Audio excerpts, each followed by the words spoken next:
بینەر و بیسەرین کوردستان 24 دەمەوە باش هیوی ئادەمێن خۆش و سەلامەت بوات خازین خۆشحاڵ و بەختەوەرین جارێک دن هاتینە دیدارەوەین بەڕێز بۆ پێشکەشکردنا خەلەکەکە دیش بەرنامێ کوردی خوداپەرستی و پاقژیا دەرونی ڕاستە هەر عیبادەتێک و خوداپەرستیەکە مرۆڤ بکەتن پڕۆکەش و سەرڤەیا خوڤە هەندێک لڤین و ڕاوەستیان و حرەکە ئەتنافدا هەیە بەلێ ئەڤە شێوێ سەرڤەیە ڤی عیبادەت و بەنداتیەیە و ئەوە نە ئارمانجە خودی خدا ئارمانج نینە بەلکو ئەوە سەدەمە و فاکتەرە بۆ گەهشتنا وێ چەندێ کو مرۆڤ ئەپڕێیا وێ چەندێ بگەهتە پاقژیا دەرونی و ناخەکێ پاقش لەو ڕامەدڤیا ئەتناوا وێ خەلەکێدات بەرنامێ بە کوردی تیشکێ پێخینە سەر مژارە عیبادەت و بەنداتیا خدای مەزن کۆ ببیتە ئەگەر وێ چەندێ دەرونێکی ئارام و دەرونێکی پاک و خاوێن بوومە دروست بکەتن ئەف بژارەت گەل زۆر بەڕێز مامۆستا عەبدوڕەحمان سەدیق دەهێتە پێشکەشکردن مامۆستا زۆر بەخێر بێت مامۆستای بەڕێز وەکەمە ئاماژە پێدا یعنی شتێکی خویایە کە عیبادەت دەماتێتە ئەنجامدان بریتیەش چەند لڤین و ڕاوستیان و هەندێک حرەکاتاندا بەلێ ڕەنگە فەلسەفە و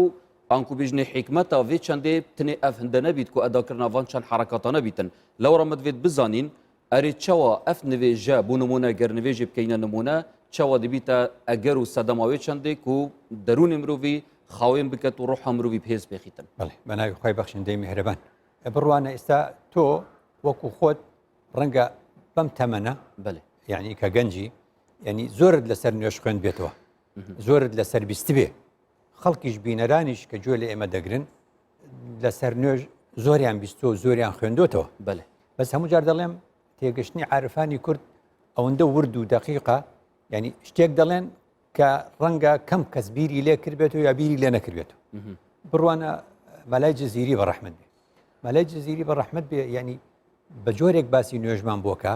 هەیبەتێک و خشوعێکت فێرەکات کە بەڕاستی لەزەت لە نوێژ ببینی بەڵێ ینی لە دێڕە شعرێکە مەلای جەزیری ئەوە باس دەکات دەڵێ تەفسیرێ سڕە ئایەتێ تەفسیرێ سڕە ئایەتێ عارف دەبێتن گۆه دەدی یعنی ئەوە کام ئاەتی مەبەستە بەڵێ ئەڵێ تەفسیری زمانی سەردەم مەبەست بێ چی بەڵێ ئەڵێ ئەلانی سڕێک هەیە لە ئاەتێکە بەڵێ تەفسیرێکی پێویستە بەڵام عارف نەبی زانا و دانا نەبی لێ تێناگەیت لێ تێناگەیت چییە فەخلع نەعلەیکە لەسەر ئەو ئاەتە دەوەستێ دەڵێ کاتێکە موسا لە دوورەوە ئاگر دەبینێ بەڵام وەختێک دەچێت تەماشا دەکا نوری خوددایە وختێک کە دەچێتە ئەوێ خدا پێی دەفەرمێ فەخلع نەعلەیکە ئێمە خۆگە زمانی عەرەبی دەزانین لە زمانی عەرەبیە بە یەکێک بڵێ ئەڵێ فەخلع نەعلەکە خۆ ناڵێ یعنی ئیلا پێ بڵێ هەردووکی هەردوو بەڵام لێرە چ مەبەستێکە خدا بە موسا دەفەرمێ فەخلع نەعلەیکە یعنی هەربی و تا نەعلەکە یان نەعلەکانت لە پێ بکەرەوە فڕێ بە شتێکی بەرجەستەی بەڵام کردی هەرە لە دوان یعنی تاکیدکردنەوە لەسەر هەردوو تاکە نەعلەکە کەواتە چ ڕامان و فەلسەفە پێشوێت ئەو مەلای جزیری باسی مەلای جزیری بە ڕەحمەت بێ دەفەرمێ ئێمە بە خۆمان بە پشت و پەنا و مادی و معنەوی نەعلەیکە ئێمە لەسەر چی وەستاین عادەتەن یا جووتێ پێڵاومان لە پێ یا جووتێ نەعلمان لە پێ ئیعتیمادی لەسەرەکەین و ئەڕۆین ئەو ئەڵێ یەکێک لەمانە هەموو ئەو شتە مادیانەیە کە من و تۆ هەموو کەسێک هەیەی لە ئینسانێکی ساکارەوە تا ئینسانێکی خاوەن پێگەی بڵند ئەوی تریشیان معنەویاتە هەموو ئەو شەهادە و پسپۆڕێتی و هەموو ئەو عیلم و چی و هەرچی هەتا ئەوی تریانە ئەڵێ کە تۆ ئەچیتە حزوری خوددا نوێژ لە چۆ دەست پێکە پێشی ئەڵڵاهو ئەکبەر کە ئەچیت پێشی ئەوەی بچیتە سەرد و گورد و بەرماڵ نەعلەکانت لە پێ دەکەیتەوە وانە پێ ڕاست و پێچەپت کە دەردێنی لە نەعلەکان چمانەیەک بە تۆ دەفەشیە ئەڵێ تەماشایم ئاەتەکە بە خوددا بە موسا دەفەرمێ فەخلع نەعلەیکە ئینەکە بالوادی المقدس طوى لەجێی ئەو وادیە مقدسەی کە تۆ تێدا وەستاوی ئەی موسا ئێمە ئێستا ئەو وادیە مقدسە بۆ ئێمە دووگرد و بەرماڵەکانمانە بەم شعورە دوو ینی یەک بست لە بەرماڵەکە دوور بوەستە ئەو جا کە داخلی بەرماڵ دەبی بەو مانایی یا دەچتە مزگەوت کە پێڵاوەکانت لە پێ دەکەیتەوە نەعلەکانت دادەنێی ئەمە ئەم شعورەیە ینی مەلای جزیری دەڵێ ئەگەر تەماشا بکەی هەرچی هێزە مادیەکانتە کوڕی چی چ عشیرەتێکت هەیە چ پێگەیەکت هەیە چ پۆستێکت هەیە چی ئەمانە ئەمە هەمووی لادا لە ئەنکو مادیەکان مەبەستە مەڵی جززیری ئەو چەندە کە تو خۆ ڕوود بکەی هەموو ڕاست. شتێکی مادی و بەرجەستە بتنێت چیە گیانە ڕوحیدا زۆر ڕاستە لە بەشە معنەوێکەشی ناڵێ من دکتۆرا من پرۆفیسۆرم من مەلام من شێخم من نازانم چی ئەوە هەمووی قسەی خۆتە بۆ خۆتە ئەوانەش لابە تۆ وەکو دروستکراوێکی خوددا دەچیتەوە حزوری خوددا ئەلە بەرەوەیە لە هەندێک مەزەب دەڵێن ئەبێ کڵاوێکرد لەسەر بێ لە کاتی نوێژە هەندێک مەزەب بە پێچەوانەی ئەوە دەڵێن من چیم تا لە حزوری خوددادا کڵاو و شتەکانم لەسەری خۆم بنێم هەر بەسەری ڕوتەوە نوێژ دەکەم ئەم قسەیەش هەیە کەواتە مەلای جززیری دەفەرمێ نوێژ لەوێەوە دەست پێ دەکە ئەوە سەرەتاکەیەتی کە ئەم شعورت بە فەخلع نعلەیکە ئینەکە بالوادی المقدس طوى تۆ لەم دۆڵە لەم شیوە لەم وادیە پیرۆزەی باشە ئەو جا فەرمێ وأنا اخترتك فاستمع لما يوحى من تۆم هەڵبژاردووە جۆ بگرە چیت پێ دەڵێم تۆش کاچێ سەر بەرماڵ خدا دەفەرمێ وأنا اخترتك فاستمع لما يوحى یعنی نوێشکردن قسە بۆ خوددا دەکەی جبێت چاوەڕێ ئەوەش بکەیت لە خوددا جۆ بگریتەوە بینی اینجا يعني درێژە وإنني أنا الله من خوددا من الله لا إله إلا أنا هیچ پەرستراوێک نییە جگە لە من بینی لا إله إلا أنا جا ئەلێرۆ تەکمیلێ ئاەتەکە بە بەردەوامی دێ فاعبدني وأقم الصلاة لذكري بمپەرستە و وأقم الصلاة لذكري نوێژ بکە بۆ ئەوەی منت دەیات بێ هەمیشە کەواتە مام سەلڤێرە ذکر یعنی کرە یا وەکو بژنێ وەسیلەک بوو یادکردنا رب العالمین ئەرێ ئەگەر هاتوو کەسێک یادا رب العالمین هەمیشە بکەتن بێ وەسیلە و سەدەما نوێژێ يعني خدا خۆی عالمە ئەئەنتم ئەعلەم ئەم الله حتما خدا عالمترە لە ئێمە نوێژ وەسیلەیەکە لە وەسیلە چاکانەی کە خدا خۆی بە باشی زانیوە بۆ ذکرکردنی خوددا ئەو پەیوەندی بەڵام ماسەکە لەکوێ تۆزان بۆچی واڵی تۆ لەبەرەوە تا بینیتە خەڵکێ نوێژەکە و ئەو زیکرەی بۆ دروست نەبووە کەواتە ئێمە خۆ نابێ بڵێ نابێت نوێژ بکەین چونکە زیکری بۆ دروست نەبوو ئەبێ نوێژەکە چاکن ئایا نوێژ تاکە ڕێکە بۆ بیر ئەینا نەخودی نه بەڵام ئەوە ڕێگەی سەرەکیەکەیە ئەوە ڕێگەی سەرەکیەکەیە چونکە لە دوای ئەویش شتیتر هەیە ڕۆژوو هەیە حەج هەیە عیباداتی تر هەیە وردەکاری ترێ يعني جیا لە عیبادەت مەبەستە من چڕێکی دیتر جیهانە من تفكر ويتفكرون في خلق السماوات والأرض ربنا ما خلقت هذا باطلا تفكر عبادته بیرکردنەوە هەموو کارێکە ئێمە دەیکەین ئەتوانین پێ بڵێ عیبادەت بەس ئەمە وەک ئەوانە نەبێ کە ئاڵێن ئێمە نوێژ ناکەین هەر فکرەکەینەوە خدا خۆی داوای نوێژی لێ کردوین لەبەر بەڵام خفتنەکە باو هەیەت ناف کۆمەڵگەیەدا تایبەتی ناوەندێن باوەڕدارە دا هەندێک هەنە التیزامێ لایەنێ ئاینی ناکەن ئەنکو عیبادەتە ناکەن بژتن من دلێکی پاقش هەیە ئەس پێویستی پێش شتێکی دیتر ناکەم آخر خدا وای نەفەرموو خدا فەرمووی دڵیشت پاک بێ بەێ فاعبدني وأقم الصلاة لذكري ئەمە قسەی خدایە کەواتە لە خراپی نوێژەکاندا ئێستا بەرگی نوێمی تەفسیری کوردان بەرگی نوێمی تەفسیری کوردان مەلای گەورە بەڕەحمەت بێ مەلای گەورەی کوێ لە بەرگی نوێمی تەفسیرەکەیدا دەڵێ نوێژی ئەم سەردەما یعنی ئەو باسی ئەو سەردەمە دەکە ئەڵێ نوێژی ئەو لە 1940 وفاتی کردووە بەڕەحمەت بێ ئەڵێ نوێژی ئەم سەردەمە ڕۆحی تێدا نییە وایە خۆ قەزی ئەوە نییە نوێژ مەکەن ئەبێ چاکیکەینەوە بێ نوێژەکانمان ڕۆحی بەبەر بکەینەوە نوێژەکانمان ڕۆحی بەوانەها جانێت ئاماژە پێدای ئەو چەندە کە مرۆڤ ڕۆحاخو تێدا ئارام بکەتن بەلێ ئەف ڕۆح ئارامکردنە ڕەنگ بەدانێت وێ چ بن سەر مرۆڤی دوای نوێژێ ئەوە ڕاستە کەواتە هەر مەلای گەورە جارێکی تر لە تەفسیرەکەیدا دەڵێ نوێژ بوو بە عادەت نەک بە عیبادەت ئەوەش ئەبێ ئەمانە هەموو ڕاستکەینەوە جا لەبەرەوەی دەڵێن چۆن دەڵێ عارفێک دەچێت بۆ مزگەوت دەبینە قەڵەباڵغیەک لە پێشی مزگەوتە هەیە قەڵەباڵغیەکێ وەکو نیمچە شەڕێک بێ و دەنگە دەنگ و هەرایەکە دەڵێ ئەوە چییە خەڵکەکە دەڵێ ئەمە ئافرەتێکە بەدڕەوشتە جلی پیاوی لەبەر کردووە هات لەگەڵ ئێمە لە مزگەوت نوێژی کردووە کە نوێژی کرد لەگەڵ ئێمە کەشفمان کرد زانیمان ئەوە ژنە ئەوە پیاو نییە و ژنێکی بەدڕەوشتیشە باشە ئەو عارفە پێیان دەڵێ چێ ئەوەی کەشف کرد یەکێک دەڵێ من وا دەزانێت ئازایەتی کردووە دەڵێ ئەگەر تۆ نوێژت بکردایە بەڕاستی ئاگات لەوە نەدەبوو ئەوەی تەنیشتت پیاوە یا ژنە تۆ نوێژت نەکردووە تۆ ئەگەر نوێژت بکردایە ئەگەر لەوە نەبوو ئەمە ماڵی خوددایە تۆ حەقت نییە چێ دەرکەیت و چێ بێنیت و ببیت مەبەستن لەوە بوو نوێژ هەر کەسێک ئاگای لە تەنیشتەکەی بوو تەنیشتەکەی چییە کاوزۆ جا بەسەرت هاتووە لە مزگەوتە کە تەواوی سەلامەتێت ئەوی تەنیشتی پێێتەڵێ ئەوە وانابێت لە کاکە تۆ نوێژی خۆت کردیا مراقبەی من تەکرد نوێژ بینی خۆت و خدایە دەبێ ئاگال لێنە بێ باسی عارفانی قەدیم دەکەن دیوارێک دەنگێک هەرایەک دیوار بەلای هاتۆ ڕووخاو ئەو ئاگەل لە نوێژەکەی خۆی کەواتە ئەگەر نوێژێک vê نەشوێ یانکو vê خوشیێ vê تێریا دەرونی دەف مرۆڤی دروست نەکەتن ئەتوی دەمیدا دێ نوێژەکە چاو بیتن ئەوە سید عەبدوڕەحیمی وەفایی بەڕەحمەت بێ لە 1900 وفاتی کردووە سید عەبدوڕەحیمی وەفایی شاعری کورد و عارفی کورد دەڵێ نوێژێکی جێژ و وێژ بێ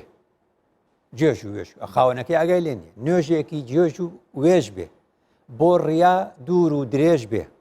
مشکل ئەم پوشە وشکە بێتە مای نەجاتم ئەو نوێژەی کە خوددا دەڵێ دەبێتە مای نەجاتم بڕواناکەم ئەڵێ ئەم نوێژە بێ کە بۆ ڕیا بێ و حرەکاتەکانم پیشانی خەڵک بەم و خۆشم ئاگام لێنە بێ و نازانم چ دەڵێم ئەو ئەف خوشوع جانەبێتە ئاماژێ پێ دەتەن هەم بە رەب العالمین وەکو مەلە جزیریش گوتی کە تو فەخلع نعلەیکە پێ ڕامانەتە ئاماژە پێدای ئەگەر مرۆڤێ چەندێ بکە تنێ وەک ڕوخسار وەک سەرڤەیا مرۆڤی بەلێت ناخی مرۆڤی دەوەسانە بیتن ئەری چ باندوورە خو هەیە خدا فەرمووی لە سوورەتی مؤمنون قد ئەفلح المؤمنون باوەڕدارانێک بەێ سەرکەوتون الذين هم في صلاتهم خاشعون بۆ زۆر صفەتی تری وتووە بەس یەکەم بەوە دەست پێ دەکە کەواتە خوشوع چ تشتە ئەم حزوری دڵەیە ئەم حزوری قەلبەیە کە بزانین چ دەڵێن بزانین چ دەڵێن ئێستا منێک هەم قسانی ئەیکەم بە جۆرێک بە زمانی قسە بکەم کەس لێم تێنەگا هەر قسەم کردو هیچم نەوتووە بەس بە زمانی قساکەم خەڵک لێم تێبگا کەواتە ئەو کات ئەوە بوو بە قسە جا بەبەستمەوەی هەندێک جار چونکە عیبادەت نوێژ فێترەتێکە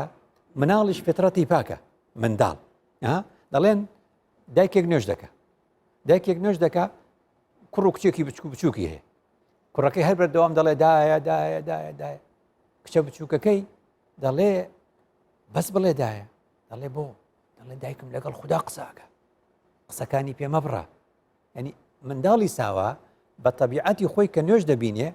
تێدەگا ئەو دایکە لە نوێژایە یعنی لەگەڵ خوددا قساکە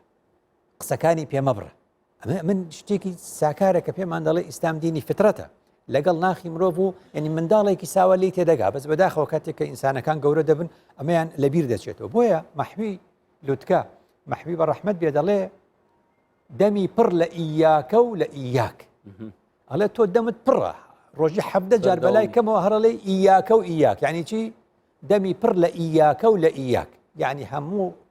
ڕۆژێک بەلای کەمەوە حەفدە جارەڵێ ئیاکە نەعبود و ئیاکە نەستەعین ئەوە ئیاکەیە ئەوش ئیاکەیە یعنی خدایە ئێمە هەر تۆ دەپەرستین خدایە ئێمە هەر پەنامان تۆی ئەڵێ وایە لە ڕاستیدا ئەم دەمە پڕ لە ئیاکە و لە ئیاکە بە تەماشاکە ئەوەی کە گوتت لە پشتی نوێژ لە دوای نوێژ ئایا ئێمە هەڵس کەوتمان وایە چونکە ئەگەر وا بواە هەرچی نوێژی بۆ خوددا بکردایە نابواە ناکۆچی دروستکە هەرچی نوێژ بۆ خوددا بکە نابێ ئاژاوە دروستکە هەرچی نوێژ بۆ خوددا بکە نابێ بینی مرۆڤەکان تێکبا بۆ چونکە تۆ لەو نوێژێدا نەدوت ئیاکە ئەعبود و بە تاقی تەنیا نیت تۆ بە ناوی چی قسە دەکەی تۆ زانی لە نوێژە بە ناوی کۆمەڵەوە قساکەی ئەڵێ چی ئەڵێ ئیاکە نەعبود و خدایە ئێمە جەمعی هاتی هەمی جار تو باسی بە ناوی هەموو باوەڕدارانەوە قساکەی ئەی خێرە دوای دەرەچیت باوەڕداران تەسنیفەکەیت و پۆڵۆنیانەکەیت و کافریانەکەیت و فاسیقیانەکەیت و بێدینیانەکەیت و قسەیان پێ دەڵێیت و ئەوانە جانابێتت بینیتن مامۆستا ئەف عیبادات و بەنداتیە ئەم بکەین بۆ رەب العالمین ڕێخوشکەرەکە و دەرونێ مرۆڤێ باوەڕدار ئارام ببیتن داکو وێ ئارمانجا رەب العالمین عەردیدا جێبەجێ بکات کە وەستەعمەرەکم فیها تو بینی یعنی ئەڤە ڕێخوشکەرێک بیتن بۆیە چەندێک ئەف تاکە پێ بگەین بەدڵنیایی چونکە ئینسان لە دنیادا ماندوو دەبێ ئەم ماندوو بوونەوەکو خۆت دەبینی یعنی ئێستا خەڵکێک زۆر ماندوو دەبێت پەناباتە بەر دکتۆری نەفسی وایە چونکە جگە لە پزیشکەکانی بواری جەستەیی خەڵک ئەچێ وەلای دکتۆری دەرونیش بە جاری وایە یعنی حاڵەت هەیە یعنی ئیمان باوەڕ یەکێکە لەو پێگانەی کە دکتۆری نەفسیش داوای دەکات لە ئینسانەکان بۆ چونکە ئەم ئینسانە دەڕوخێ ئەم ئینسانە توانای بەرگەگرتنی نییە توانای سەبری نییە لە ئەنجامدا پێویستی بە کۆڵەکەیەکە پێویستی بە پشتێکە پێویستی بە پەناگەیەکە بۆیە هەمیشە دەڵێن مزگەوت دەبێ ئەو پەناگەیە بێ حیزبمان زۆرە بارەگای حیزبیمان زۆرە هەر کەس بۆ خۆی چێتە بارەگای ئەو حیزبەی کە ئەندامەتیایی بەس مزگەوت ماڵی خوددایە پێش نوێژ بۆ خوددا نوێژەکە دەبێ مزگەوت ئەو پەناگەیە بێ کە هەمومان بە جیاوازیەکان و ڕوحمانی تێدا تێراو بکەین و پاراو بکەین شوێنێک بێ بۆ عیبادەت شوێنێک نەبێ ئەوە مزگەوتی فلان حیزبەوە مزگەوتی فلان حیزبە کەواتە نوێژانەها ئەم بەحثکەین یا دیارە تشتەکە پەیوەندیە هەی ئەپلایەنێ ڕۆحیڤە کە دەرونی مرۆڤی تێدا ئارام بیتن بەلایکەش ڕۆیکردی تەماشای بۆ نمونە وەکو بێژن تەماشای زەکاتی بکەین کە زەکات زۆربەی گرێدایە پلایەنێ مادیڤە ئەرێ ئەوە دێ چاوەکاریتن دەرونێ مرۆڤی پاک بکەت و خاوێن بکەتن حتما کە قورآنت خوێندووە و خوێندوتە چەند جا ئەبینی خدا فەرمی و ئەقیموا الصەلاتە و ئاتوا الزەکاتە یعنی ئەو نوێژەی ئێستا باسمان کرد بەو ڕوحیەتە دەبێت زەکاتەکەش هەر بەو ڕوحێتە بێت کەواتە زەکات چیتە ژێر عیبادەتی دەتبێژنێ عیبادەت بەڵێ چۆن ئەبینی ئەنی کە ئەفەرمێ يقيمون الصلاة ويؤتون الزكاة أقيموا الصلاة وآتوا الزكاة أقاموا الصلاة وآتوا يعني هميشه أو دوانا أجر تماشاكي زور سير بيكون هميشه بيكون أنا إيش زكاة شتيك نية بخوتي بي زكاة شتيكا بدروي خوتي ددي أو برساري بشية كما كدوك قلت يعني يعني سر يقل السر كان كأما لم آية داهية أو هيك نوش بين خوت وخدايا بەڵام کە زەکات دێتە پاڵی کە ئەنەوە خوددا پێمان دەڵێ ئەو نوێژەی بۆ منت کرد داوات لێ دەکات بۆ خەڵک باش بۆ ئەوی دیکەبی بۆ خەڵکی دیکە باشبی ئەم مەسلەی لێرە زۆر بە گرنگی دەوەستێتەوە بۆیە خوددا دەفەرمێ خذ من أموالهم صدقة من باسی بەخشین دەکەین زەکات و سەدەقە ومانە مجاوازی هەیە يعني خذ من أموالهم صدقة بۆ تطهرهم وتزكيهم بها یعنی تۆ خاوێنیان دەکەیتەوە پاکژیان دەکەیتەوە ناخیان پاک دەکەیتەوە کەواتە بە پێناسێکی زۆر ساکار بەخشین بوو بەچی بوو بە پێدانێک بە مەبەستی پاکردنەوەی ناخی خۆمان بە مەبەستی پاکردنەوەی ناخی خۆمان ئەلێرەوە مەسلەیەکی زۆر گرنگ دەرەکەوێت کاویش ئەوەیە ئینسان کە وەفات دەکا داواکاری هەیە لە خوددا پەشیمانە لەوەی کەوا عمری بەزایع چوو بگەڕێتەوە شتێ بکە ئەگە تەماشای قورئانکەی خدا پێمان دەڵێ خدا دەفەرمێ خەڵکانێک دەڵێن ڕەبی لەولا ئەخەرتەنی ئیلا ئەجەلین قەریب خدایە خۆزگە هەلێکی ترت پێ بدابایە خۆزگە تۆزێکی تر گەر چەند کەمیش بێت بۆ فەئەصەدەقە وأكن من الصالحين دەیت زانایانی تەفسیر دەڵێم بزانە ئەم برادەرەکەوە ئەم داوای لە خوددا هەیە تەمەنی بەزایع چوو ئەڵێ خدایە نەختێکی تر ئەجەلێکی قەریب نزیکتر کەمتر شتێکی کەمترم بەرە ئیشێک هەیە بیکەم چییە فەئەصەدەقە ینی چی بوو ینی لە بینی ئەو هەموو شتە وتی بەخشین کە ئەنەه لە دوای مردن بۆ دەرەکەوێ بەخشین چ پێگەیەکی هەیە پێگەکەی چییە پێگەکەی ئەوەیە کاتێک کە تۆ دەبەخشی تۆ خوددا وەکالەتێکت دەداتێ بۆ ئەو بوارە خوددا ڕازیقە خوددا وەهابە خوددا ڕەزاقە کە بە تۆ دەڵێ ببەخشە کەنەوە بە تۆی کرد بەوەی دەڵێت تۆ لە بری من ئەو خەڵکە تێرکە ئەلێرەوە مەسلەیەکی زۆر گرنگ دەرەکەوێت بەداخەوە کە لە نێو تەفسیرەکان داشتی زۆر یعنی قەسوەت و دڵڕەقانە گوتراوە کە باسی زەکات و سەدەقە دێ بە وشک بە شێوازێکی وشک و هشک چی نووسراوە ئایا ئەو دەشێ بۆ کافر ئەگەر کافر بێ پێی دەشێ ئەگەر ئەوە بێ زەکاتە درێ بە بێباوەڕ کوورەکە کە عومەری کوڕی خەتاب فەرقی نەکردووە لە بینی لە نێوانی باوەڕدار و بێباوەڕدا لە نێوانی موسڵمان و جووەکاندا گوتوێت ئێمە زەکاتە مە سەدەقەیە هەر شتێکی تر ئێمە ئەم دەوڵەتە بەڕێوە ئەبین ئەبێ وەکو هاوڵاتی تەماشایانکەین ئەلێرۆ مەسەلەیەکی زۆر گرنگ دێ تۆ بڕوانە هەموو ئەم خەڵکەی ئێمە ڕوو لە ئەوروپا ناکە دەچنە کلێساکان ڕۆژێک لە کلێساکان پێیان نەگوتن ببنە مەسیحی بەڵام نان و ئاویان دەدەن وەکو ئینسانیەت وایە کەچی ینی دەبینی لە لای ئێمە خێرێک دەبێت دەڵێن ئەوە بە ئێزدی دەشێ بە مەسیحی دەشێ بەلێمەوەتە قڕۆنە پیرروس هەیە بێژیتن ئەلاقربوونە ئەولا بالمعروف کەواتە ئەگەر مسلمانێکی فەقیر و هەژار بیتن ئەو نزیکترە بوو من ئەس دەمە کەسێک دیوە مەفهومە گشتیە خەڵکی نا یعنی ئەو باسە لە چۆ کراوە بازەوە کراوە ینی چۆن پیرەمێردی شاعر دەڵێ چرا ڕووناکی بۆ ژێر خۆی نەبێ ڕەحمەت لە بابی بە ینی چۆن ینی ئێمە لەم وڵاتین لەم هەرێمین ئێستا گرفتێکمان هەیە ئێستا ئەلئان کە گرفتمان هەیە من پێویستەکە لە خەمی کوردستان بم بەڵام لە خەمی کوردستان بم ئێستا کاتی ئەوە نێشت بنێرم بۆ هایتی بۆ نمونە شتێ بنێرم بۆ وڵاتێکی تر بەس کە خۆمان وەزعمان باش بوو دەنێرین بێمە سەر ئەو باسە مەبەستم چی بوو من ئێستا گرفتم لەوە نییە دەڵێن خێر و سەدەقە و زەکاتەکەمان بین بە مەسیحیەک ئەبێ یا بە ئێزدیەک یا بە جوویەک ئەبێیانە ئێستا ئەوە مەخەبەم نییە چونکە بۆ مەبەستم ئەوەیە چونکە مسلمان زۆری نییە ئەوان پێویستیان بە پارەی ئێمە نییە ئەوان پێویستیان بە پارەی ئێمە نییە من خەمی ئەوەمە مسلمان خۆی پۆڵیان کردووە ئەوە سۆفیە نایدا بە سەلەفی ئەوە سەلەفی نایدا بە سۆفی ئەوە حزبی ئەلیفە نایدا بە با ئەوە حزبی باە نایدا بە جیم ئەوە حزبی دالە نایدا بەها بێژین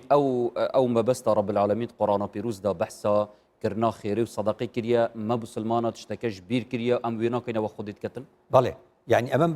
زۆر مەسلەیەکی گرنگە کە خوددا نایەوێ هیچ ئینسانێک لە برسا بمرێ خوددا نایەوێ هیچ ئینسانێک محتاج بێ بەشی زەکات و سەدەقە چییە؟ یعنی خوددا دەفەرمێ پێغەمبەر درودی خۆی لەسەر دەفەرمێ وابزانە بەشی هەژارەکان لە لای توێ هەر کەس لە لای خۆیەوە وابزانێ بەشی هەژارێک لە لای ئەوە ئەو کاتە دەلای تۆوە سوراحی سەرفرۆ دێنێ وەک پیرەمێر دەڵێ لە بۆ پیاڵە کە تێکا بۆی چۆن دۆڵکەکە سوراحیەکە دێ بۆ لای پەرداخەکە وانە تۆ پەرداخ ناکەیتە ناو دۆڵکەکەەوە مانەی وایە دەوڵەمەند ئەبێ لە خەمی هەژارە بێ نێڵێ هەژاری ڕاستەقینە نێڵێ هەژار بگاتە ئەستی ئەوەی داوای لێ بکە لەبەرەوە ئەمە فرسەتە وەکو گوتم چۆن مەلای جزیری جوان تەفسیری ئەوەی کرد تەفسیری سڕە ئاەتێ عارف دەبێتن گوه دەدێ مەولەویش بە جۆرێکی تر تەفسیری ئەم ئاەتی کرد کە دەفەرمێ ئینسان لە ڕۆژی دواییدا دەڵێ خوددایە بەس ڕۆژێک بەس دوو ڕۆژ هەندێکی تر لە عمرم دەرەوە بچم چی بکەم بەخشین بکەم فەئەصەدەق وەئەکون من الصالحین ئەمی جارێکی تر مەولەوی تاوگۆزی بەڕەحمەت بێ یعنی ئاهامان بۆ وێنا دەکات دەڵێ ئەم ژیانەی ئەمڕۆمان بازارە ئەم بازارە تۆ دەفرۆشی و خەڵک دەکڕێ دەڵێ ئەمەی کە تۆ بە خەڵکی دەدەی هەرچەند زۆر بێ لە نەزەری خوددادا شتێکی کەمت داوە بەڵام خوددا شکری خوددا بکە خوددا ئەم کەمت لێ قبول دەکا بەرامبەر بە زۆرێکی زۆر کە لە قیامەتدا پێت دەدا لەبەر ئەوەیە کە دەڵێ ینی ژیان بە شێوازێکی گشتی وەکۆڵێ دەیبینی ینی کوتم بازارێکە بازارن وادەی مامەڵەن ساقی بازارن وادەی مامەڵەن ساقی هەی بگرە هەی بدەر فانی هەی وەی بگرە باقی یعنی چی؟ یعنی بەمانایەک لە ماناکان ئەمڕۆ ئێمە لە بازارێکە ئەژین ئەم بازارە ئینسانی تێدایە ئەم ئینسانە ئەو ناوی ناوە ساقی دەڵێ مامەڵە هەیە تۆ چی ئەدەی بدەر فانی و بگرە باقی کەمی خۆت فانیە هەر لە نێو دەچێ تۆ بیبەخشە ئەم فانی کە هەتە تا باقی وەرگری لە باقی وەرگری ئەمەش تەفسیرێکی جوانە بۆ ئاەتی فەئەصەدەق وەئەکون من الصالحین بەێ سەر ڕۆی بێچەندی ما مستابەت بیتە جێ پرسیارێک کە ناوەندێن مسلمانە دان کول مجتمعاتت مسلمانە سەر ڕۆی vê هاندانا ڕۆحی و یا مێتافیزیقی کە بەحسا بە حەشت و قیامەتێ تێتەکردن ئەو جاش ڕەنگەت کەسبن لایەنێ سەدەقەکردنێدا بەلەگەر تەماشای ئۆروپا و غەربێ بکەی ڕەنگە ئەف پاڵدەرەژی نەبیتن بەڵام ڕێکخراوێن خێرخوازی دەهان ڕێکخراو هەنە و کاری خێرخوازیت کەن بێک و هەزرات شتێکی مێتافیزیقژی بکەن ئەوە ڕاستە کەواتە ئێمەش وین تقریبن ئەمن لەم ماوانە شتێکم بینی یعنی پیاوێک ئیماراتی ناوی غەیثە ینی چالاکیەکەکە چالاکیەکە هەر لەبەرەوەیە کە کڵاوێکی لەسەر و خۆی داپۆشیوە کاکە ئێمە لە 91 و ڕێکخراوی خێرخوازدەم کوردستانە نامێ ناوی هەمویان بێنم زۆرن بەڕاستی لە 91 و ڕێکخراوی خێرخوازە ساڵانی نەبوونی و قات و قڕی و دوو حیساردا نیوەی ئەم کوردستانی ڕاگررت بوو ئێستاش هەر بە هەمان شێوە ئێستاش بە هەمان شێوە ئەوەندەمان ڕێکخراوی خێرخواز هەیە و ئیشش دەکەن و کاریش دەکەن بەس ئیتر کورد دەڵێ دەنگی دەهۆڵ لە دوور خۆشە ئەوەنەی بە غەیسی ئیماراتی معجبن ئەگەیان لەم هەموو خێرخوازی خۆمان نییە ئەزانی خێرخوازی تاکمان چەند زۆرە خێرخوازی دەوڵەمەند خۆی مؤسسەی دروست کردووە چەند زۆرە کاکە ئەو کوردستانە لەو بێموچەی و لەو گرانی و لەو وەزعەیە کە دەیبینی خێرخواز ڕایگرتووە بەشێکی خێرخواز بەشێکی ڕاگرتووە وەکو ڕێکخراوی کۆمەڵگەی مەدەنی مەسەلەیەکی زۆر گرنگە جا ئەم مەسەلەی زەکاتە زەکاتی مادیمان هەیە ئەوە بوو زەکاتی معنەویشمان هەیە زەکاتی ینی هەموو کەس بزانێ هەموو کەس بزانێ نەڵێ پارەم نییە زەکات نادەم هەموو کەس شتێکی لێ زیادە زەکات بدە هەموو کەس لەو شتەی لێ زیادە ئەتوانێت زەکاتدا سێریکە یعنی کابراایەک مۆزەفە ئەڵێن ئیشوکارەکانی خۆی بە جوانیەکە خۆ لەبەر ئەوەی ئیشوکارەکانی خۆی بە جوانێکە ئەگەر زیادیشی کرد باشترە هەندێک شتێ ئەڵەن کاری خۆبەخشی کاری خۆبەخشی لەبەر ئەوە نایکە خەڵک لێت ڕازی بێ لەبەر ئەوە دەیکەی ئەڵێ ئەمە زیادەیەکە من دەیکەم لە پاڵ ئیشەکەی خۆشمدا ڕۆژێک پشوش هەیە من دێم ئیشەکەی خۆمدا مە زەکاتێکە کاو ئینسانە بەو شێوازە دەیکە خەڵک عالیمێک قسەی پێەیە عالیمێک ڕۆژی جومعان قسەمان بۆ دەکە لە بەرامبەر ئەمەدا موچەیەکی هەیە وایە ئەگەر توانی لە سوۆسیال میدیا لە شوێنێکی تر دوو قسەی خێری تر بکە بەبێ بەرامبەر ئەوە زەکاتەکەیەتی ئەوی تر زەکات نییە چونکە تۆ لە بەرامبەر یا شتێک وەردەگری هەمومان دەتوانین بڵێن شتێکمان هەیە دەتوانین لێی ببەخشین بڵێ نها ئەگەر ئەم تەماشای دانا زەکاتێ و کردنا خێر و سەدەقاتە بکەین ئەرێ تنێ بوێ ئێکەیە کە تو ئیثباتکەی کە تو بەخشدەری و توێ بەخشینێتکەی یانجی بۆ ئێکە کە کنترۆلە فەقرێت ناوە کۆمەلگەهێدا بێتەکردن بۆ ئەوە بوو دووەم بکەوتن بۆ کۆنتترۆلکردنی فەقیریە چونکە ئەزانی بۆ ئەگەر فەقیری هەبێ عیبادەت نابێ فليعبدوا رب هذا البيت بچی الذي أطعمهم من جوع وآمنهم من خوف كواتا آرامی و ئەمن و ئاسایش لەلایەک نانیش لەلایەکی دیکە نان و ئاسایش زۆر گرنگن لە پاڵ ئازادیدا جا لەبەرەوە پێغەمبەر درودی خوای لەسەر وەسفی دەکەن لە سیرەتیا لە ژیانیا پێغەمبەر درودی خوای لەسەر وەسفی دەکەن یەکێ لە وەسفەکان دەڵێن كان دائم الفكر متصل الأحزان هەندێک لێ تێناگەن لە عەرەبەکان وتوانە پێغەمبەر چۆن حەزینە پێغەمبەر و حوزنی نەبووە نا ئەو تەفسیرە ڕاستە کە بۆی کراوە ئەو ڕاوەیە بۆی ڕاستە ئەڵێن پێغەمبەر حەزین نەبووە لەبەر ئەوەی خەمی خواردووە خەمی لە خەڵک خواردووە خەم خواردن لە خەڵک یعنی لە خەمی خەڵکدا بووە یعنی هەمیشە بیرکردنەوەی على آثارهم إن لم يؤمنوا بهذا الحديث أسفا يعني كبيغمبر دفرمي دائما الفكري بردوام لفكري خلقه بردوام بيغمبر درودي خوي لسر متصل الأحزان لخمي خلق دابوه لخمي خلق دابوه بويا دفرمي إيوا لأن يمشي أحدكم في حاجة أخيه خير له من أن يعتكف في مسجد هذا شهرا زانا يك مانگ بيل الله لمزگوتي منا بيغمبر دفرمي يك مانگ لمزگوتي منا اعتكاف كي يان بچي بدم إنسانك و پێداویستەکانی جێبەجێ بکەی ئەڵێ ئەوە باشترە لە مانگی ئێعتیکاف یعنی ئەمە هەمووی شتێکمان پێ دەڵێ یعنی کورتی کەمەوە زەکات پرۆسەیەکی مادیە بۆ بەخشین پرۆسەیەکی معنەویشە بۆ بەخشین لە پێناوی سەلماندنی ئینسانبوونی خۆمانە لە پێناوی سەلماندنی ئینسانبوونی خۆمانە ئەو کاتەی مرۆڤێک لە برسا مرد مرۆڤێک نەمردووە ئینسانیەت مردووە مرۆڤایەتی مردووە بەلێ چ جۆرە نموزەجێکمە هەیە ئەگەر دیروکێژیدا بیتن کە مسلمان کاری بن کنترۆلە فەقرێ بکەن دانا سەدەقە و زەکاتان بەڵێ ئەخوێنینەوە لە مێژوودا ئەو سەردەمانە بووە ئەو سەردەمانە بووە و سەردەمی عومەری کوڕی عەبدولعەزیز کە زەکات چووە خەڵێ وەختەکە گەلێک کێمە ساڵێک و منش دەڵێم ساڵ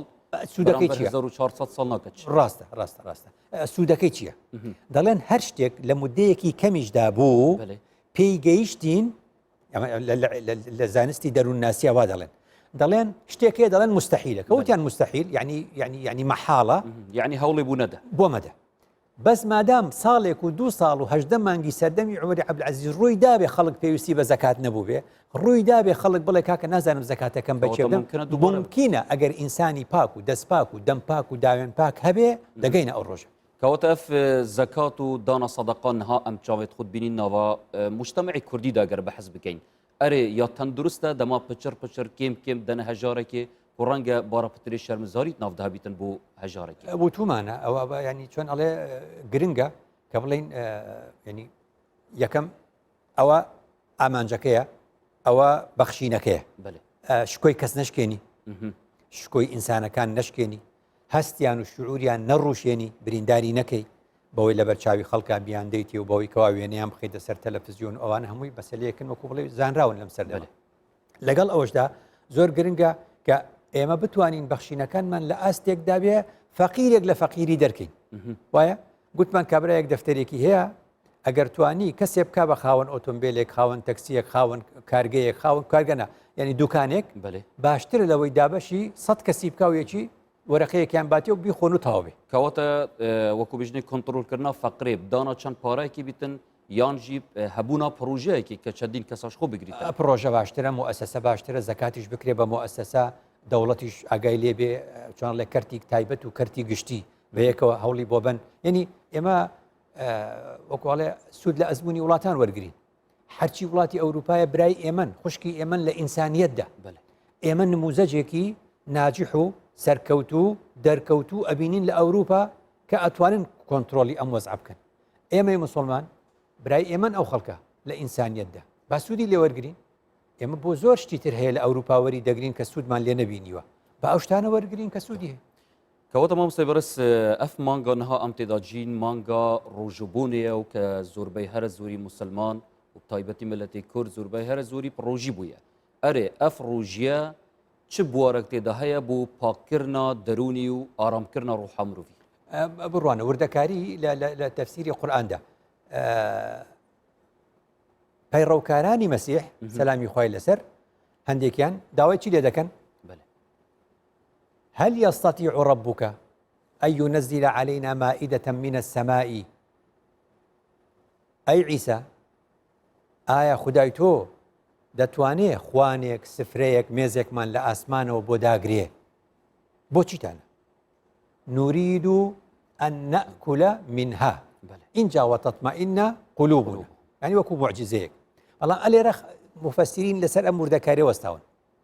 ئەمانەیە جۆرێکن لە پەیڕەوکاران کە ئیمانیان هێشتا زۆر دانەمەزراوە هێشتا داوای چی دەکەن خوانێک سفرەیەک وەکو معجزە بێتە خوار نوريد أن نأكل منها لە پێشی وتطمئن قلوبنا پێش ئەوەی بڵێن دڵمان ئارام بێ و بیبینێ و دڵنیاییمان باتێ ئەڵێن نوريد أن نأكل منها خەمی سکیانە خەمی خواردنیانە کەواتە ئەمە مەسەلەیەکە لێرە زۆر گرنگە ئاماژەیەکمان بۆ دەدا یعنی خەم خواردن لە بینی ئارامی دڵ و لە بینی خواردندا کە ئەویان پێش دەخەن کەنەوە ئەمانە هێشتا لە قۆناغێکی زۆر لە دواون نمونەی ئەمە چۆن پێ بڵێم چی ئەمە وردەکاری داوە مەلاخدری نالی ئێمە کە لە 23/11/1877 وەفاتی کردووە ینی پێشی کەمتر لە 150 ساڵ وەفاتی کردووە ئەزانی ئەم خەڵکی ئێمە ینی 30 ڕۆژە ڕۆژوو دەشکێنێ ئەڵەن بە خوڕما سونەتە ڕاستە یان نەکەر ئێمە ڕەنگە بڵێم ئەگەر ملیار و نیوەک مسلمان هەبێ ملیارێکی بە ڕۆژوو بێ ملیارەکە لەم 30 ڕۆژەیە هەرێکی هەموو ڕۆژە خوڕمای خواردووە ئەبینی تۆ بڕوانە کاتێکە بە خوڕما ئەیشکێنێ و لە ڕووی سحی و تەندروستیەوە ڕاستە خواردی و ڕۆی بەس پەیڕەوکارانی مەسیح ئەو بەشەی دانەمەزراوەی کە دەڵێن نوريد أن نأكل منها لە خەمی خواردنەکەن مەلاخدری نالی ئێمە کە خوڕما دەخوا بە جۆرێکی تر تەماشای خوڕما دەکە بە جۆرێکی تر وەسفی خوڕما دەکە بە جۆرێکی تر لە خوڕما دەڕوانێ کاتێک کە ڕۆژوی پێدەشکێنێ دەڵێ من کە تەماشای خوڕما دەکەم ئەم خوڕمایە هەتا بڵێ شیرینە پێی خۆشە هەتا بڵێ نەرمونیانە خێرە لە ناخیدا دڵێکی ڕقی هەیە کە ناوکەکەیەتی ئەو دەڵێ کەواتە ئێمەی مسلمان نالی ئێمە دەڵێ ئێمەی مسلمان وەختی خوڕما دەخۆین کە هی ئێمە نییە و هی وڵاتی ترە ئەوە لێ دەڕوانین ئینسانمان هەیە زۆر شیرینە لە قسەدا ئینسانمان هەیە لە ڕواڵەتدا زۆر نەرمونیانە بەڵام لە ناخیدا قەسوەتێک هەیە دڵڕقیەک هەیە بەرامبەر بە یەکتر مەگەر ئێمەی کوردوانین ئێستا مەگەر ئێمەی کورد لە قسەی خۆش و لە قسەی شیرین لە چیمان کەمە زۆرمان هەیە قسەی شیرینمان زۆرە لە نەرمونیانی زۆر دەزانین لە شعری غەزەل زۆر دەزانین ئەی ئەم دڵڕقیە چییە بەرامبەر بە یەک هەمانە کەس نابورێ نالی لە بینینی دەن کە خوڕمایەکە ئاوا وەستوی دەکە ئیتر خەڵکی تریش عەرەبیشە و خوڕماشی هەیە وەکو نالی تەماشای نەکرد بەڵێ ئەگەر ڕۆیکردی سەحلی بکەینەوێ مەسەلەی ماستا بوچی ئاینی نەکاریە وی ناخی ڕق نەرم بکەتن ئاین دەتوانێت بەس خوددا دەفەرمێ هەندێک ئینسان بە خراپەکانی خۆی بەکردەوە خراپەکانی خۆی کەلا بەل ڕانە عەلا قولوبیهم ئەم کردەوە خراپە ئینسان کوشتن مرۆڤ کوشتن ژن کوشتن دزی کردن تاوانکردن هەرچی ئەڵێ بڵێ یعنی ئەمانە هەمووی ڕانە ڕێینە یعنی چی یعنی بەمانە کەڵەکەبوون تەجەمەعبوون لەسەر دڵ نەما خۆڵەمێشێکی زۆر لەسەر ئەو دڵێ ئیتر تەواو ئەمێ بەرف دوماهیکە چین مامۆستا بەرز لەوڕە مەدوێتن ئەم بزانین شێوازێکی گشتی ئەم وەکو تاکێ کورد ناوە کوردستانیدا کە ژین و وەکو بژنێت تاکێکی مسلمان و دیندارین ئەم دێ چاوە کارین دەرونێ خۆ پاک و ئارام ڕاگرین باشە ئەوانەی پەیڕۆکارانی مەسیح کە ئیمانیان دانەمەزرا بوو داوای خوان و سفرەکەیان کرد ئەنزل عەلەینا مائیدەتەن من السەماء بورە هل يستطيع ربك أن ينزل علينا مائدة من السماء ونريد أن نأكل منها باش نییە بینەوە لای عیسا سەلامی خۆی لەسەر عیسا سەلامی خۆی لەسەر داواکانی جێبەجێ کرد داوای کرد لە خوددا ربنا أنزل علينا مائدة من السماء خدایە خوانێک سفرەیەکمان لە ئاسمانەوە بۆ دابەزێنە نەیفەرموو لێی دەخۆین وانە دی بینیت تكون لنا عيدا لأولنا وآخرنا وآية منك يعني أو خوانا أو سفريكوا چۆن دەڵێ تكون لنا عيدا لأولنا وآخرنا ئەوەی عیسا داوای کرد باسی خواردنی نەکرد فەرمووی خوانێک کۆمان کاتەوە ببێ بە جەژنێک نەتەنها بۆ ئێمە و ئەمنەوەیە و ئەم جیلە لأولنا وآخرنا کەواتە ئێمە فێر بین لەبەرەوە ڕۆژی جەژن و جەژن جەژن ئەوە نییە بەس من جەژن بکەم جەژن ئەوەیە کە هەمومان لە ئینسانیەتدا لە جەژن نابین جەژن ئەوە نییە لایەکی دنیا وێران بێ و لایەکەی تری لە خۆشیدا بێ یا هەمومان پێکەوە جەژن دەکەین یا هەمومان پێکەوە نایکەین ئەمە مەسئلەیەکی زۆر گرنگە چونکە جەژن بە مانای ڕۆژوو کە لە دوای ڕۆژوو دێ یعنی ڕۆژوی جەژنی ڕاستەقینە ئەو ڕۆژەیە کە ئێمە گوناه ناکەین جەژنی ڕاستەقینە ئەو ڕۆژەیە کە ئێمە کاری چاکی تێدا ئەنجام دەدەین ئەجنا ئەم جەژنەی کە دێ خۆی ڕۆژێکە و تەواو دەبێ جەژنی قوربان ڕۆژێکە و تەواو دەبێ بەس ئێمە دەتوانین هەموو ڕۆژێ بکەین بە جەژن ئەو ڕۆژەی کە لە نوێژەکانمانە لە عیبادەتەکانمانە لەگەڵ خوا پەیوەندیمان هەیە ئیتیصالمان هەیە لە پەیوەندیەکی ڕاستداین لە پێناوی مرۆڤایەتیدا ئەوە بکە گوتم بێمەوە سەرمەلای جزیری عیدە و هەر کەس ji dîdarata lê pîroza Eid yani cejin ئەوەیە کە هەر کەس بە دیداری تۆ بگە ئەوەی لە حزوری خوددادا بێ و ئێمە چۆن بە دیداری خوددا دەگەین ئێمە هەموو ڕۆژێ بەلای کەمەوە 5 جار بە دیداری خوددا دەگەین 5 جار لیقامان لەگەڵ خوددایە هەیە ئەو لیقایی کە ئێمە لەگەڵ خوددا هەمانە لە ناو نوێژەکەماندایە لە ناو ڕۆژەکەماندایە لە ناو پەیوەندی و لە ناو زیکرەکەماندایە بۆیە جارێکی تر مەلای جزیری دەفەرمێ ڕوح و ڕاحەت من لیقایە ڕوح و ڕاحەتی من لەکوێیە لە لیقای ڕەب العالەمین لە لیقای خوددادا ئەمە مەسەلەیەکی گرنگە جا لەبەرەوە کە ڕۆژوومان گرت و دەبێت لە خۆشی دابین ناخۆشیشمان هەیە گرفتمان هەیە گرفتەکانمان تا زۆر بن گرفتی بچووک بۆ ئینسانی بچووک دەبێ جاری وای ئینسانێک پلەکەی پێگەکەی لە ڕووی وەزیفە زۆر گەورەیە ئەگە شتێکی بچووکی بۆ بڕێ لە کاکەمە ئیشی مۆزەفێکە لای ئیستیعلاماتە تۆ بۆ گەیانتە من ئەمە ئیشی من نییە ئیشی گەورە بۆ لای کەسی پێگەی کە کەسی گەورەمان نییە ئیشی گەورە بۆ لای پێگەی گەورە دەڕۆ ئیشی گەورە بۆ لای پێگەی گەورە ئیشی بچووک بۆ لای پێگەی بچووک دەڕۆ جا مەحوی بە ڕەحمەت بێ دەفەرموێ تەڕە بکەن دڵتان خۆش بێ تەڕە بکەن شکر زۆری هێناوە غەم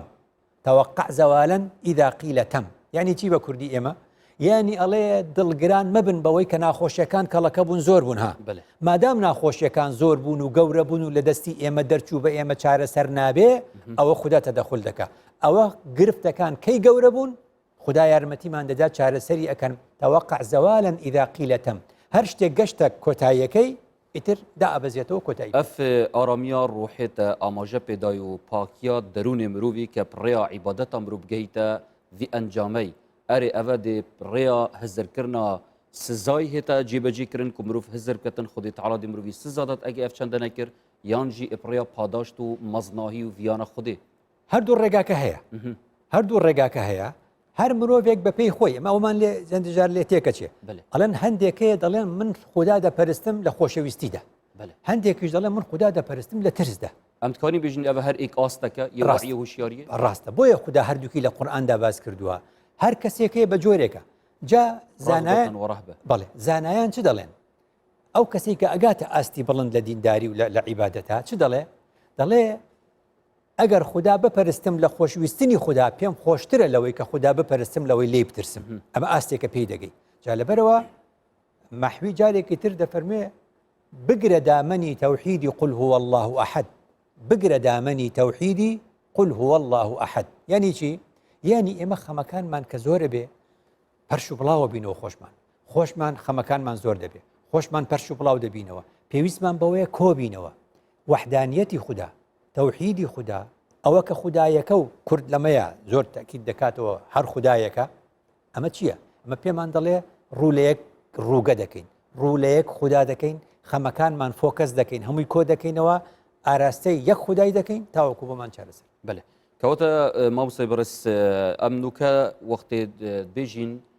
رب العالمین منەتە بەنداتیا بەندێ خولێنیە والله غنی عن عیباده بەلێ شڕەخێکی دیکەڕە ئەم بێژین ئەگەر کەسێکی بەنداتیا خودی تعالی نەکرد دێ هێتە سزادان ئەش ڕۆژە قیامەتێ و دنیایژیدا ئەم چاوێکی گەلک نەهەژی و خراپ تەماشەوی کەسی بکەین ئەوە چ دگەهی بیتن ئەف هەفدژیە پۆستێکەی ئێستا لە وڵات پێڵەن داواکاری گشتی بەێ تۆ ئاگات لێ نییە داواکاری گشتی چییە؟ یعنی نوێنەری هەمومانە ینی بۆ نمونە درامایەک فیلمێک شتێک لە شوێنێک پیشانە درێ یا شتێک کارێک ئەکرێ تۆ مافی هەمومانە تۆ ئاگاشت لێ نییە داواکاری گشتی لە بری تۆ ئەچێ داوا قەیدەکات لەسەر ئەو لایەنە ئەوە لە جاتی تۆش ئاگاشت لێ نییە مامۆستا بەدیع زەمان سەعیدی کوردی دەڵێ کە خوددا حەقە و خوددا بوونی هەیە و لە دنیادا ملیارەها خەڵک بڕوای پێیەتی وەختێ خەڵکانێک بڕواایان پێ نییە ئەوە خوددا نییە کە داوای سزا دەکا ئەوە داواکاری گشتی ئەو خەڵکەیە دەڵێ خوددایە ئەم بێ باوەڕانە ئێمەیان بەبێ عەقڵ زانی لە سزای ئەوەدا ئێمە داوامان لە سەریان هەیە کە ئێمە دەمانگوت خوددا هەیە دەیانگوت نییە ئەوە داواکاری چییە؟ داواکاری خەڵکە لەسەر ئەوانە بۆ سزا بدرێ ژناخوا غەنیە لەوەی سزای خەڵک بدات و دەستێتت خوش مامۆستای بەڕێز ڤی ئاوای دێنێ کوتایاوی خەڵکی و زۆر سپاس